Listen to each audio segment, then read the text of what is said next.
Hey, are you someone who wants to eat more protein and wants to eat more chicken in the week, but are really fed up of eating same meals over and over again? So I am bringing to you a super simple recipe which you can make in a pan. So without further much ado, I'll see you in the stove top and let's get started. So I am starting with 6 chicken thigh pieces. I left the skin on, but that's totally optional and that's up to you. Whatever you prefer, go for it. And I used a simple marination. I used some yogurt, some ginger garlic paste, and I added turmeric. I am listing the spices that I added in this marination, but the key to mastering any chicken dish is to really give the spices do their magic. So I highly recommend marinating this overnight. If you do not have the time, 1 or 2 hours might do fine, but yeah, you are gonna taste the difference between an overnight marination and an hour-long marination. So the first step really is to sear all my chicken and make sure that it develops that nice crust. And to do that, I am taking this flat bottom pan. If you do not have such a massive skillet, no problem. Feel free to do this in batches. But yeah, that's what you're gonna need. So I am not gonna bother and put anything like any oil on this, and I'm gonna start by putting my chicken in this and lay them flat down. Make sure your burner is set to high and place your chicken flat down. Oh yeah, baby, that's the sizzle we want. So my chicken is in the pan and patience is the name of the game from here on.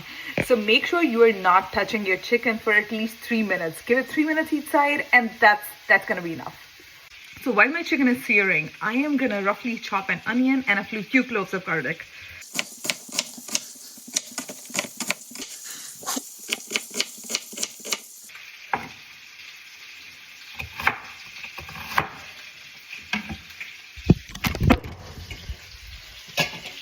So my chicken is searing up nicely. As you can see, it is releasing a lot of oil, and really, you know, when the chicken is done, then you'll be able to lift it off of the pan and it comes off clearly. Oh yeah, looks yummy. Onion is chopped, putting that to the side. Next, I have a few cloves of garlic.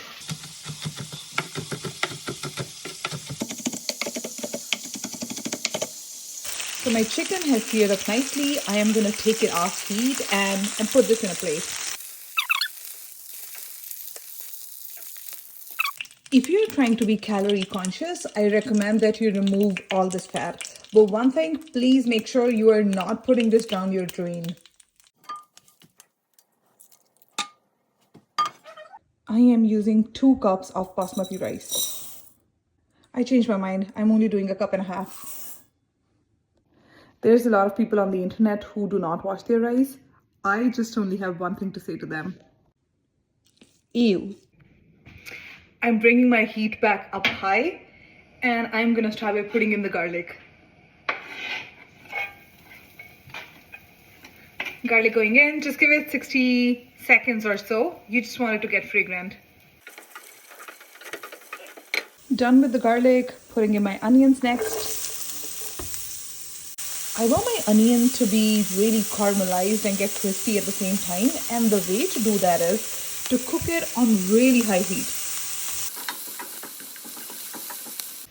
So I don't know about you, but I used to be really scared while working with bone-in chicken because I wasn't sure what's gonna be the cooking time, how long do I put it in, but trust me guys, it's so easy.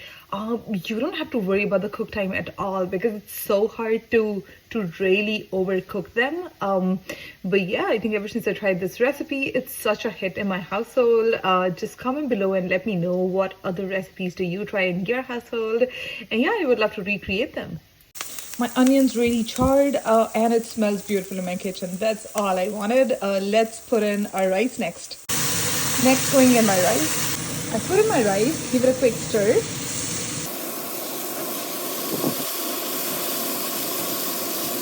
I'm using some simple salt and pepper to season my rice.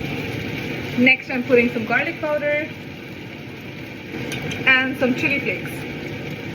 So in my rice today, I am not going to be putting in 3 cups of water as I would usually put 1:2 ratio, because the chicken, it's going to release a lot of water. So you're going to put a little bit of water. That's it really. You just want a little bit more water than your rice. Next, I'm going to put my chicken back in my pan.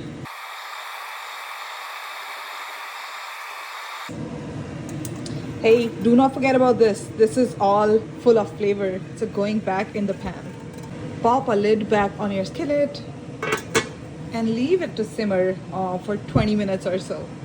Really, that's all there was to it. In 20 minutes, my chicken is going to be done, and this is one of those perfect recipes to make on a weekday when you're coming back from work and you don't want to dirty a ton of dishes. I think this recipe is a perfect fit. Time to open up.